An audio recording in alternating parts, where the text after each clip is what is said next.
안녕하세요.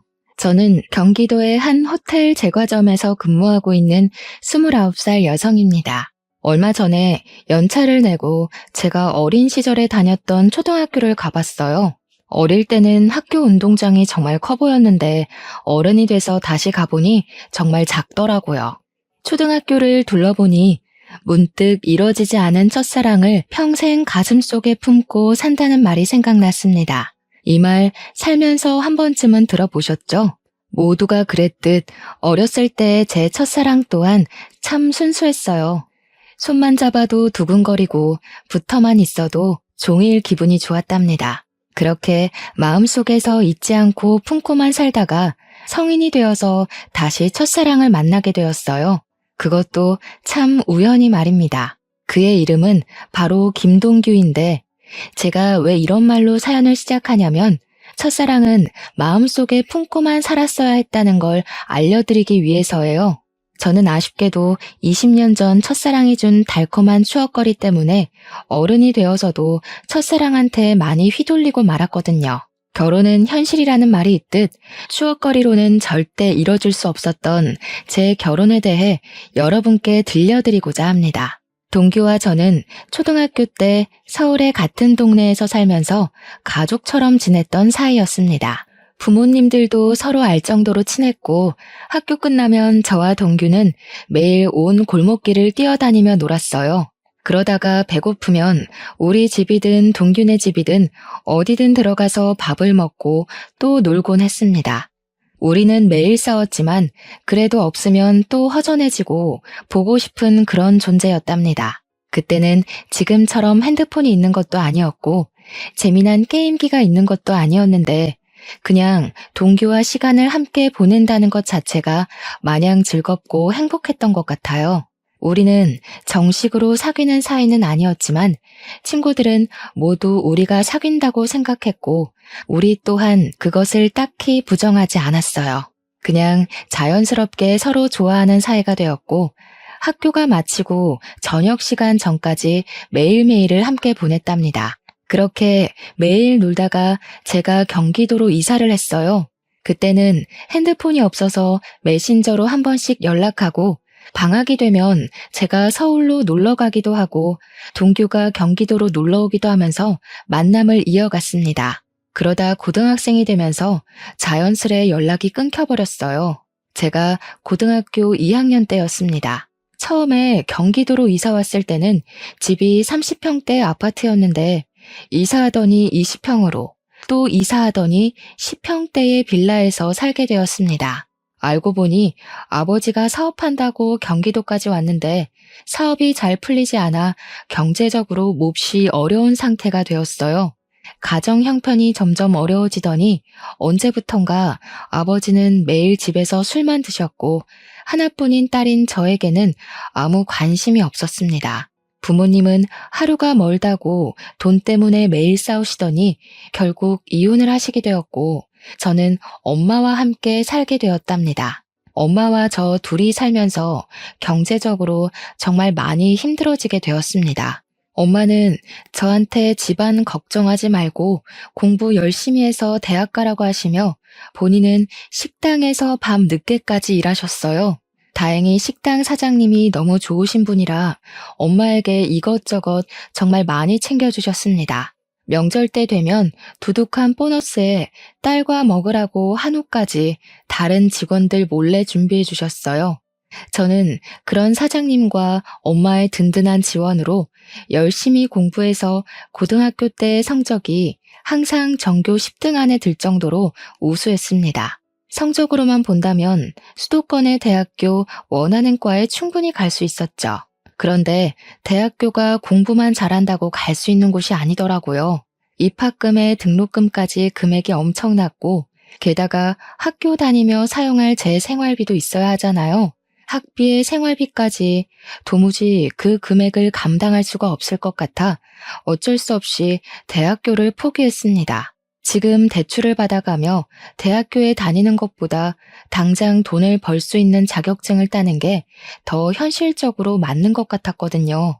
사실 저는 어릴 때부터 빵을 좋아했고 중학교 때부터는 간단한 빵을 직접 만들 수 있었기에 이런 저의 특기를 살려 제과제빵 자격증을 땄습니다. 그리고 바로 집 앞에 개인 베이커리점으로 취업을 하게 되었어요. 개인 베이커리점이기는 하지만 동네에서는 꽤 크고 유명한 곳이었고 베이커리점 사장님은 호텔 제과점에서 근무하시던 분이라 그곳에서 빵 만드는 기술을 많이 배울 수 있었습니다. 꽃같은 나이인 20대지만 친구들과 만나지도 않고 연애 같은 거는 꿈도 꾸지 못했으며 하루에 3시간에서 4시간만 자고 일에만 빠져서 살았어요. 이런 저의 모습을 좋게 보신 사장님은 호텔 제과점에 계시는 지인분께 저를 추천해 주셔서 27살의 나이에 호텔 제과점에 입사하게 되었고 지금까지 열심히 일하고 있네요. 지금은 이렇게 제과점에서 일하고 있지만 나중에는 제 이름을 건 빵집을 차리는 것이 제 소원입니다. 그래서 그날을 위해 열심히 배우고 일하고 있답니다. 제가 호텔 제과점에 입사해서 일하는 동안 엄마도 열심히 식당에서 일하시며 돈을 차곡차곡 모으시고 식당 사장님의 도움을 받아 엄마가 직접 음식점을 차리셨어요. 처음에는 아주 힘들었지만 그래도 엄마가 오랜 시간 식당에서 일해온 경력도 있으시고 손맛도 좋으셔서 그런지 동네에 점점 입소문이 나서 지금은 대기업 간부들 월급 정도는 순수익으로 나오는 상황이랍니다. 갈수록 엄마의 식당도 잘 되고 저 역시 호텔 제과점에서 일함으로써 이전과는 다르게 조금은 여유 있는 생활을 하고 있습니다. 그러던 어느 날이었어요. 언제나 그랬듯이 저는 호텔 제과점으로 출근해서 일하고 있었습니다. 한창 정신없이 일하고 있는데 어디선가 많이 본 남자가 들어오더라고요. 자세히 보니까 어릴 때 서울에서 같이 놀던 김동규였습니다. 10대 때 헤어진 우리가 20대가 되어 생각지도 못한 장소에서 만나서 신기하기도 하고 너무 반가웠어요.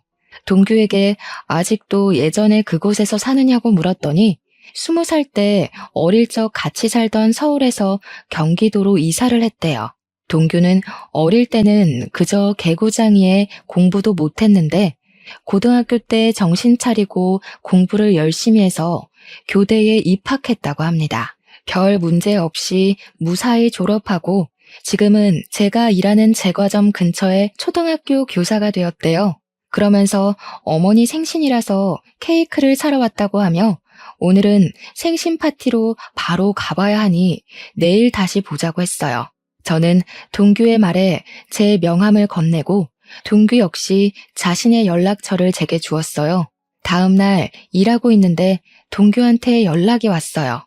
어제 만나서 반가웠고 케이크를 직접 만든 거냐고 너무 맛있었다고 하면서 맛있는 케이크 만들어 주었으니 오늘 저녁밥을 사겠다고 했습니다. 저녁에 저도 별일 없었기에 우리는 퇴근 후 만나기로 했어요. 평소에는 잘만 흘러가던 시간이 그날은 느리게 흘러갔습니다.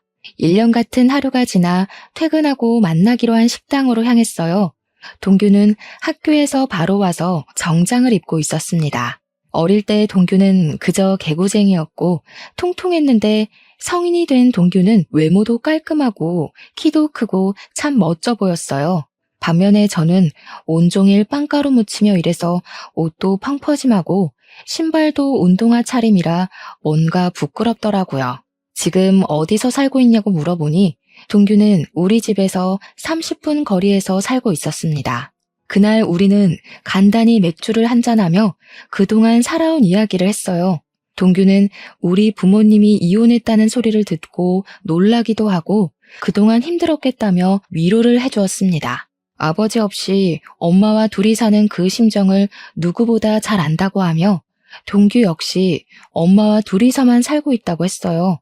어쩌다가 그리 됐냐고 물으니 동규의 아버지는 동규가 20살 때 회사에서 일하시다가 사고로 갑자기 돌아가셨다고 합니다. 그래서 제가 너도 참 아버지 없이 힘들게 다녔겠다고 했더니 아버지의 빈자리가 크기는 컸지만 그래도 아버지께서 돌아가실 때 사망보험금을 받아서 그 돈으로 대학교까지 무사히 졸업할 수 있다고 했어요. 우리는 둘 다 아버지 없이 지내는 외로움이 커서인지 오랜만에 만났지만 대화가 정말 잘 통했고 자정이 된지도 모를 정도로 너무 재밌었습니다. 더 이야기하고 싶었지만 아쉽게도 다음날 출근을 해야 해서 어쩔 수 없이 헤어졌네요. 그 후로 저와 동규는 하루도 빠짐없이 연락을 주고받았고 일주일에 3번은 퇴근 후 만나 이런저런 이야기를 나눴습니다. 이야기를 나누다가 우리 둘 다 애인이 없고 아직 어린 시절에 풋풋했던 감정이 있음을 깨닫게 되었고 얼마 지나지 않아 우리는 연인이 되었어요. 연인이 된 그 주 주말 서로의 집에 가서 각자의 어머니께 인사를 드리게 되었습니다. 우리 집에서도 동균의 집에서도 어린 시절 코올리개들이 어느새 이렇게나 컸냐고 하며 너무 좋아하셨습니다. 그러면서 어릴 때 인연이 평생 가면 너무 좋을 것 같다며 두 분 다 우리의 만남을 축하해 주시고 응원해 주셨답니다. 어느덧 우리는 28살이 되었어요. 슬슬 주변에서 결혼한 친구들의 이야기가 들리고 우리도 결혼에 대해서 진지하게 고민을 하게 되었습니다.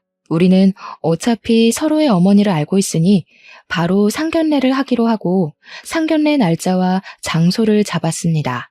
약속한 상견례 날이 되었고 저와 엄마는 먼저 식당에 도착하고 이제 예비 남편이 된 동규와 동규 어머니는 10분 정도 후에 도착했어요.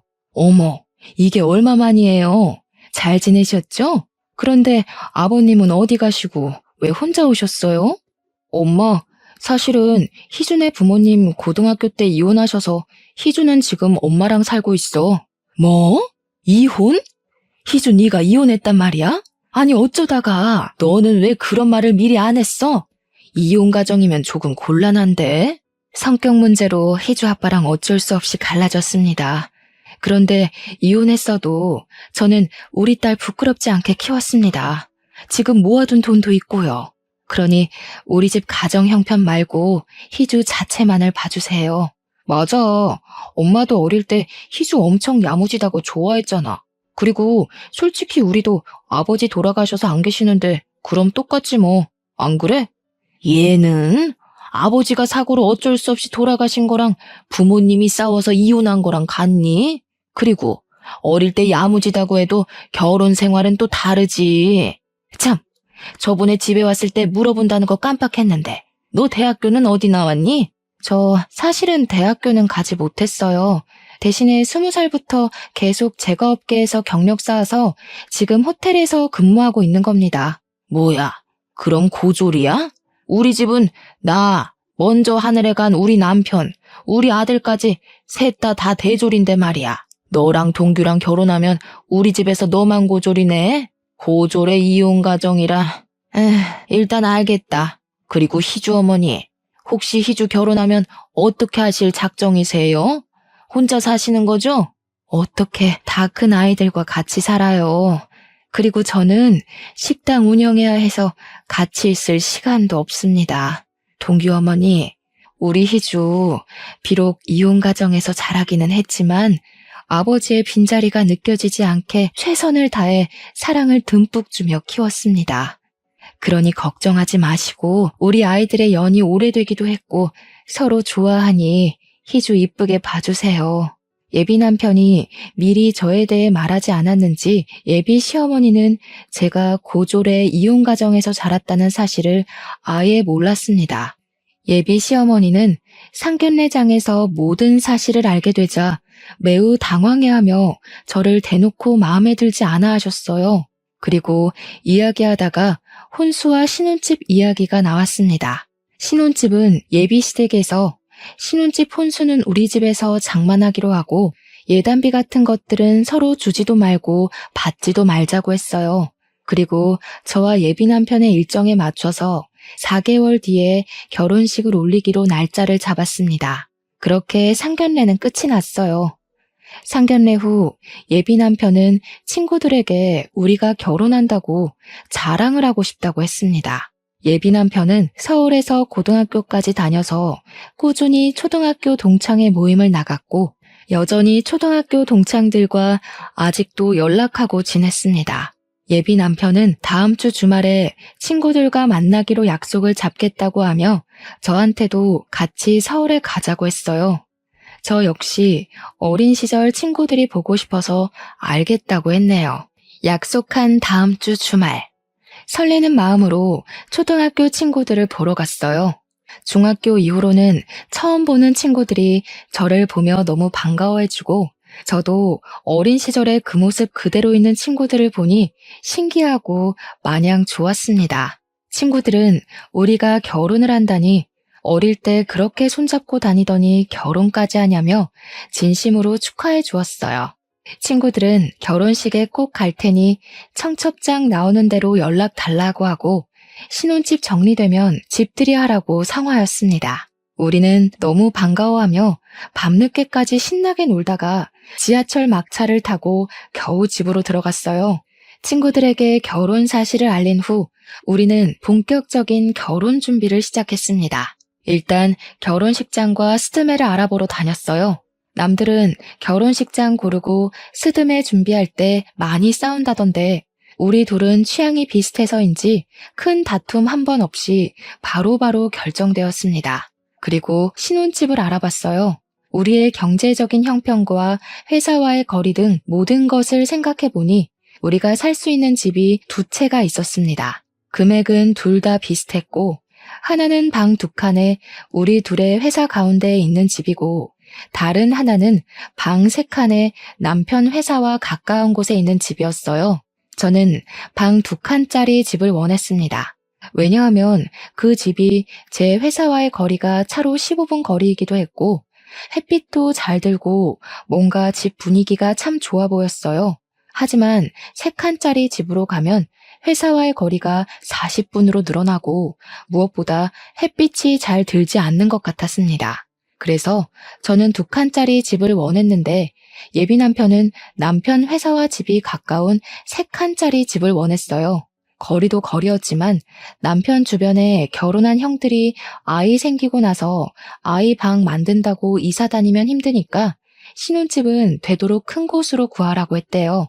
게다가 방 세 칸짜리 집은 전에 살던 집주인이 해외로 이민 가면서 냉장고, 세탁기, 장롱, 에어컨 등 어지간한 것들을 다 두고 가는 상황에다가 집주인 성격이 깔끔해서인지 가구들 상태도 최상급이었습니다. 거의 풀옵션인 상황이라 따로 살 것은 침대밖에 없었어요. 예비 남편은 보기 드문 풀옵션에 우리도 결혼하고 아이가 생길 텐데, 그때를 생각해서 아예 방이 3개 있는 집을 신혼집으로 하자고 했습니다. 저는 처음에는 반대했지만 남편의 말을 들어보니 틀린 말은 아닌 것 같아서 남편의 말에 수긍하기로 했어요. 회사와 집의 거리가 멀다는 것이 문제이기는 했지만 저는 출퇴근 시간이 규칙적이지 않아서 아예 새벽 아니면 오후에 출근을 하는 반면, 예비 남편은 차가 많이 다니는 시간에 출퇴근하니 차라리 남편의 회사가 가까운 곳으로 가는 것이 더 낫겠다는 생각이 들었어요. 그래서 방 3칸 집을 우리의 신혼집으로 결정했습니다. 저와 예비 남편은 예비 시댁에 가서 방 3칸짜리 집으로 정했다고 말씀드렸어요. 예비 시어머니는 위치며 집 크기, 그리고 풀옵션인 것까지 너무 좋다고 하셨습니다. 집 크기도 그러고 위치도 우리 집이랑 가까워서 좋기는 한데, 그럼 침대만 새로 들이면 되는 거 아니야? 요새 결혼은 반반 결혼이 대세라던데. 그러면 어차피 침대 얼마 하지도 않으니 집 살 때 반반 부담하자. 어때? 반반이요? 원래 집은 해주신다고 하시지 않았나요? 그렇긴 한데 그때는 네가 혼수를 다 장만했을 때고, 지금은 혼수 장만 다 안 해도 되는 상황이잖아. 그리고 희주, 너도 결혼할 때 뭐라도 해와야지 나중에 말이 없잖아. 안 그래? 그니까 그냥 반반씩 부담해서 집 계약하자. 예비 시어머니는 집을 해주시기로 했는데 갑자기 집값을 반반 부담하자고 하셨습니다. 저는 저 혼자 결정할 문제는 아닌 것 같아서 저희 엄마와 의논해보고 알려드리겠다고 했어요. 그날 집에 와서 엄마에게 이런 상황을 말씀드리니 엄마 역시 예비 시어머니와 같은 생각이라며 너무 아무것도 안 해가면 나중에 말이 나온다고 하셨습니다. 어차피 지금 상황이 혼수는 거의 할 것 없고 침대 솔직히 그다지 비싸지도 않으며, 게다가 엄마와 제가 꾸준히 일하고 있으니 경제적으로도 어렵지 않다며 반반으로 하자고 하셨어요. 저 역시 어차피 결혼하면 부부는 경제 공동체로 같이 생활하는 것이기에 반반으로 부담하는 것이 바르다고 생각되어 예비 시어머니의 말에 따르기로 했습니다. 그래서 저와 예비 남편이 함께 그 집을 마련했어요. 당연히 명의도 공동 명의로 했답니다. 신혼집을 구했으니 이제 침대를 알아보러 다녔어요. 내 주변에 결혼한 언니들의 이야기를 들어보면 신혼 때 아예 훗날 태어날 아기까지 생각해서 큰 침대를 사는 게 좋다고 들었습니다. 저와 예비 남편은 둘 다 아기들을 좋아해서 결혼하면 바로 아기를 가질 생각이었기 때문에 패밀리 침대를 사기로 하고 바로 계약했습니다. 그런데 예비 남편이 그 옆에 있던 1인용 침대도 사자는 것입니다. 싱글 침대는 왜 사냐고 했더니 부부 침실로 사용할 큰 방을 빼면 방이 2개가 남는데 이 방 중 하나를 게스트룸처럼 사용해서 어머니들이 오시면 그 방에서 주무시게 하자는 거예요. 사실 아기 생기기 전까지 방 하나는 남편 취미방으로 사용하고 다른 방 하나는 제 서재로 사용하려고 했는데 뭐 이렇게 하는 것도 나쁘지 않겠다 싶어 싱글 침대도 계약하고 작은 장롱까지 계약했습니다. 이렇게 가구까지 다 샀고 결혼식 전에 가구만 집에 들이면 되었어요. 이어서 웨딩 촬영도 하고 청첩장도 만들었습니다. 저와 예비 남편은 지인들에게 청첩장을 돌리며 행복하게 살 날만 손꼽아 기다리고 있었어요. 그러던 어느 날 일하고 있는데 예비 시어머니한테 전화가 왔습니다. 지금 제가 일하는 곳 근처에 볼 일이 있어서 왔는데 잠깐 나올 수 있냐는 거예요. 마침 한가한 시간이라 잠깐 시간이 될 것 같아 30분 정도는 여유 있으니 가겠다고 했습니다. 예비 시어머니는 호텔 안에 카페에 있을 테니 그곳으로 오라고 하셨어요. 점장님께 말씀드리고 카페에 가보니 예비 시어머니가 앉아있고 저를 보더니 반가워하셨습니다. 지나가는 길에 잠깐 얼굴 보고 싶어서 들렀다며 결혼 준비하느라 바쁠 텐데 신경을 많이 못 써줘서 미안하다고 하셨어요. 그래도 둘이 참 기특하네. 이렇게 알아서 준비를 척척하고 말이야. 사실 오늘 내가 부탁이 하나 있어서 잠깐 보자고 했어. 내가 피부가 좀 예민해서 실크 이불 아니면 잠을 못 자. 그리고 허리도 좋지 않아서 침대 매트리스도 저렴한 거 쓰면 못 잔단다. 그 점 염두에 두고 침대 주문하라고 부른 거야. 네? 갑자기 그건 무슨 소리예요? 어머니, 이불이랑 침대도 사야 하는 거였어요? 얘는 너희 신혼집에서 나랑 같이 살기로 했잖아. 그래서 작은 방에 내 침대랑 장롱 드린다며. 그 방이 내 방이라고 해서 나 너희 결혼 날짜에 맞춰서 집도 내놨어. 저 그런 얘기 한 적도 없고 동규한테 들은 적도 없는데요? 잘못 알고 계신 거 아니에요? 상견례 끝나고 같이 살기로 말 다 됐다고 하던데 동규가 아직 말하지 않았나 보네. 그리고 너 남편 될 사람한테 동규가 뭐니 동규가. 결혼하면 남편은 서방님이라고 쓰는 거야. 되도록 존칭도 쓰고 알겠니? 아무튼 너희 둘 다 계속 일하느라 바쁘기도 했고 특히 너는 고졸의 부모님도 이혼하셔서 집안 살림이나 집안 어른에 대한 예절을 뭐 제대로 배우기라도 했겠니? 그래서 내가 너랑 같이 살면서 너한테 살림도 가르쳐주고 음식도 가르쳐주고 할 거다. 알겠니? 저는 여기서 일하고 있는데 제가 어떻게 살림을 해요. 게다가 요새는 굳이 직접 살림하지 않아도 청소는 로봇 청소기가 하고 믿을 만한 반찬 가게도 많이 있어요. 음식도 거기서 사 먹으면 훨씬 더 저렴하고 좋아요. 이거 아주 무식한 소리라네. 이래서 여자들도 다 대학을 나와야 하고 자라는 환경을 다 봐야 한다니까. 이렇게 나이 먹은 나도 대학교를 나왔는데 너는 대학교도 안 나오고 도대체 뭐 했니? 아유, 답답해. 예, 대학교가 공부만 하는 곳이 아니야. 사회생활도 배우고 인성도 배우고 하는 곳이란다. 알겠니? 그리고 고졸 출신인 네가 대졸 출신인 시어머니와 교사인 남편 어디 가서 구할 수나 있겠니? 고졸 출신들은 대졸 출신을 무조건 따라야 해. 그니까 잔말 말고 내가 하자는 대로 해. 결혼하면 즉시 여기 관두고 딱 집에 붙어서 살림만 해. 알겠지? 죄송하지만 저도 여기서 일하면서 얻는 성취감도 있고 제 꿈도 있습니다. 그래서 전 이 일 절대 포기 못해요. 그리고 지금 일하러 들어가 봐야 할 것 같아요. 이 얘기는 못 들은 걸로 하겠습니다. 뭘 못 들은 거로 해? 오늘은 일찍 퇴근하는 날이지? 퇴근하고 동규랑 우리 집으로 와라. 내가 동규한테 말해놓으마. 알겠니? 저는 더 이야기하고 아닌 건 아닌 거라고 말하고 싶었지만 점장님이 빨리 들어오라고 전화가 와서 바로 들어가 봐야만 했습니다. 시어머니와 이야기하니 싱숭생숭했어요.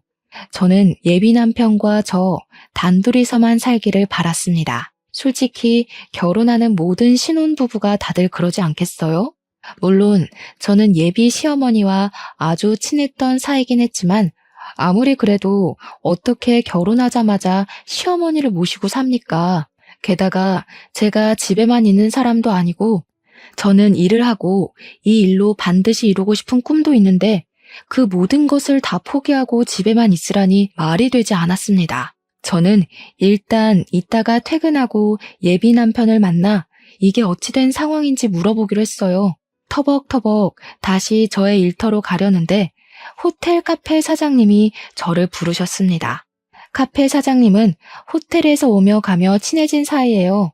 사장님은 저만 보면 꼭 딸 같다며 저에게 커피 한 잔씩 꼭 타주시고는 하셨습니다. 사장님은 예비 시어머니를 가리키시면서 누구냐고 물으셨어요. 저는 저의 예비 시어머니라고 했더니 사장님은 혹시 이순자 씨 아니냐는 거예요. 저희 예비 시어머니 성함이 맞아서 어떻게 아시느냐고 물었습니다. 알고 보니 카페 사장님과 예비 시어머니는 초등학교, 중학교, 고등학교 동창이었더라고요. 그러면서 어릴 때는 그렇게 찢어지게 가난하더니 커서 성공했나 보다고 하며 예비 시어머니의 과거를 이야기해 주셨는데 저는 정말 뒤통수 한 대 맞은 기분이었습니다. 예비 시어머니는 어릴 때 찢어지게 가난했고 예비 시어머니의 부모님은 시장 구석에서 선짓국밥을 하셨다고 합니다. 그런데 예비 시어머니 아버지가 알코올 중독자에 도박하셔서 어머니가 국밥집으로 돈을 벌면 아버지가 그 돈을 다 밖에서 쓰고 왔다고 해요. 만약 어머니가 아버지한테 돈을 주시지 않으면 아버지는 시장에서 소리 지르고 다 뒤집어 엎고 난리가 났다고 합니다. 그래서 경찰서 유치장에 여러 번 왔다 갔다 하셨고 그게 몇 년째 반복되다가 너무 힘들어서 결국 이혼을 하셨대요. 그 후로도 찢어지게 가난했고 어머니는 고등학교 중퇴 후 잠적을 했다는 거예요. 분명히 저한테는 방금 어머니가 대학교에 나오셨다고 하셨는데 사장님은 고등학교를 중퇴하셨다고 하니 이게 무슨 소리인가 싶었습니다. 카페 사장님께 그럼 어머니가 대학교는 다니셨냐고 했더니 고등학교 졸업도 못했는데 대학교에 어떻게 가냐고 하셨어요. 아마 돈이 없어서 대학교 구경도 못했을 거라고 했네요. 그렇게 힘들게 살던 사람이 여기 호텔 카페도 다오고 정말 성공했나 보다고 했습니다. 카페 사장님의 말씀을 정리해보면 예비 시어머니는 저처럼 이혼 가정에 찢어지게 가난하게 자라서 대학교 입학조차 하지 않았던 것입니다. 그러면서 저한테는 이혼 가정에서 자랐고 제가 고졸 출신이라고 그렇게 무시를 했던 거였어요. 저는 카페 사장님의 말씀을 듣고 동규와의 결혼을 진지하게 다시 고민해봐야겠다는 생각이 들었습니다. 저와 아무 상의 없이 시어머니가 우리 신혼집에 사신다는 것도 황당한데 시어머니는 본인이 이혼 가정의 고졸 출신이면서 저를 그렇게 무시하신 것이잖아요. 어릴 때부터 봐서 저를 딸처럼 잘 대해주실 것이라 믿었는데 어머니에 대한 배신감과 충격이 꽤 컸습니다. 이날은 정말 무슨 정신으로 일했는지 모르겠네요. 넋이 나가서 일한 후 퇴근 시간이 되어 예비 남편이 호텔 앞으로 왔어요. 저는 예비 남편의 차를 타고 예비 시댁으로 향했습니다. 예비 남편의 차에서 어머니께서 우리와 같이 사는 것으로 알고 계시던데 어찌 된 거냐고 물었어요. 내가 저번에 말하지 않았나? 그때 싱글 침대 둔다고 했던 작은 방 있잖아. 그 방 우리 엄마 방이야. 엄마랑 같이 살면 좋지 뭐. 솔직히 너도 일하고 나도 일해서 집안 청소해 줄 사람도 없는데 엄마가 집안일도 좀 봐주고 그러다 아기 생기면 아이도 좀 봐주시고 하면 좋지. 안 그래? 다른 문제도 아니고 어머니와 같이 사는 문제를 왜 나한테 의논 하나 없이 그렇게 막무가내로 진행해? 그게 너랑 의논까지 할 문제야? 어차피 너도 우리 엄마 불편하게 생각하지 않잖아. 그리고 너랑 우리 엄마 사이가 보통의 고부 사이야? 우리 초등학교 때 생각 안 나? 너 뛰어놀다가 흙 묻고 넘어져서 오면 너 씻겨주기까지 했는데 같이 사는 게 뭔 문제야? 그냥 엄마처럼 생각해. 그리고 나 결혼하면 엄마 이제 혼자 사시는데 어떻게 따로 살아? 내가 유일한 아들인데. 그럼 우리 엄마도 같이 살아. 우리 엄마도 이혼하시고 혼자잖아. 나도 엄마의 유일한 딸이니까 그래도 되는 거지? 방 3개니까 한 개는 우리 쓰고 작은 방 2개 중에 하나는 우리 엄마, 다른 하나는 너희 엄마 쓰시게 하면 되겠네. 뭐? 어떻게 사돈이 같이 한 지붕에서 사냐? 듣기만 해도 세상 불편하네. 너네 엄마는 우리 집에서 살아도 되고 우리 엄마는 우리 집에서 살면 안 되냐? 게다가 이 집이 너 혼자 마련했어? 나도 절반은 마련했어. 그리고 집에 들어간 침대, 장롱은 다 내가 산 거 알지? 이 집에 대한 지분 나도 적어도 절반은 있어. 그니까 너네 엄마 모시고 살려면 우리 엄마도 모시고 살아. 저와 예비 남편은 예비 시댁으로 가는 길 내내 싸웠습니다. 그렇게 서먹해진 채로 예비 시댁에 들어갔어요. 예비 시어머니는 소파에서 팔짱을 딱 꼬고 화가 잔뜩 난 채로 앉아 계셨습니다. 그리고 예비 시어머니 앞에는 종이 한 장이 놓여 있었어요. 종이에는 제가 결혼하면 같이 살면서 해야 할 일이 적혀 있었습니다. 예비 시어머니는 제가 오자마자 저한테 종이를 던지셨어요. 내용을 보니 예비 남편 집의 제삿날 친척들의 생신이 쭉 적혀 있더라고요. 봤니? 네가 이혼 가정의 고졸 출신이라 아무것도 모를 것 같아서 얘기하는데 자고로 여자가 시집 가면 시댁의 행사는 목숨보다 귀히 챙기는 거다. 알겠니? 그리고 조금 있으면 명절이지? 명절날에는 친정에 갈 생각 추호도 하지 말아라. 출가 외인이라고 들어봤지? 고졸 출신이라 모르나? 시집간 딸은 남이라는 뜻이야. 이제 친정은 못 가. 그리고 만약에 내가 아프면 나 요양원에 보낼 생각하지 말고 평생 네가 날 돌봐야 한다. 그게 며느리고 여자야. 알겠니? 글쎄요, 이건 아닌 것 같은데요. 옛날에야 남자가 집도 해주고 경제적으로 도움을 주니까 그렇게 살아왔지만 이제 시대가 변했어요. 여자도 같이 일하고 집도 같이 준비해오는 마당에 왜 여자라는 이유로 이렇게까지 해야 하죠? 저는 그렇게 못 삽니다. 뭐? 그게 지금 말이라고 하는 거니? 어릴 때는 야무지고 똑똑했던 애가 이혼 가정에서 자라서 멍청해졌네. 그래, 너도 맞벌이하고 집도 반반으로 준비해왔어. 그래도 넌 고졸 출신이야. 태생이 고졸이라고. 지금 조건을 비교해봐라. 네가 우리 동규처럼 좋은 대학을 나왔니? 아니면 집안이 좋기를 하니? 고졸 출신의 이혼 가정에서 자란 너 따위가 대졸 출신인 시어머니와 교사인 우리 동규 같은 좋은 신랑감 어디 구할 수 있을 것 같아? 그니까 잔말 말고 고졸 출신인 너는 대졸 출신인 내 말을 무조건 따라야 해. 결혼하면 같이 살고 너는 회사 관두고 집에서 나한테 집안일 배워라. 알겠니? 자꾸 저한테 저는 고졸 출신이고 어머니는 대졸 출신이시니 어머니의 말씀을 따르라고 하시는데 어머니, 대학교 졸업장 한번 보여주실 수 있으세요? 저 어머니 대학교 나왔다고 말만 들었지 증거는 하나도 못 봐서요. 졸업장이 없다면 졸업 사진이라든가 아무튼 뭐든 좋으니 대학교 나오신 증거물 하나만 보여주세요. 뭐라고? 내가 방금 막 대학을 졸업한 것도 아니고 몇십 년 전인데 그런 증거물이 어디 있겠니? 그냥 어른이 나왔다고 하면 그런가 보다 하면 되지. 무슨 증거를 찾고 난리야? 어머니, 요새는 폐교한 대학교 졸업 증명서도 다 뽑을 수 있어요. 맘만 먹으면 동사무소에 가서라도 아니면 인터넷으로도 졸업 증명서 발급받을 수도 있는데 한번 해볼까요? 어머니 대학교 어디 나오셨어요? 얘가? 내가 설마 대학교 나온 거를 거짓말할 사람으로 보이니? 이게 진짜 정신 나갔나? 지금 시모한테 대들어? 어머니, 사실 아까 어머니와 제가 있던 그 카페 사장님이 어머니의 초등학교, 중학교, 고등학교 동창이시더라고요. 어머니 성함도 잘 알고 계시던데요. 저 그분한테 어머니의 학창시절 다 듣고 왔습니다. 어릴 때 어머니 집안이 시장에서 선지국밥집을 하셨고 어머니 역시 저와 똑같은 이혼가정이시더라고요. 게다가 대졸은 무슨 고등학교도 졸업을 못 하셨던데 만약에 제가 알고 있는 이 사실이 아니라면 대학교 다니셨던 증거 내일까지 보여주세요. 동사무소 가셔서 신분증 보여주시면 아마 뽑아줄 겁니다. 이게 다 무슨 소리야?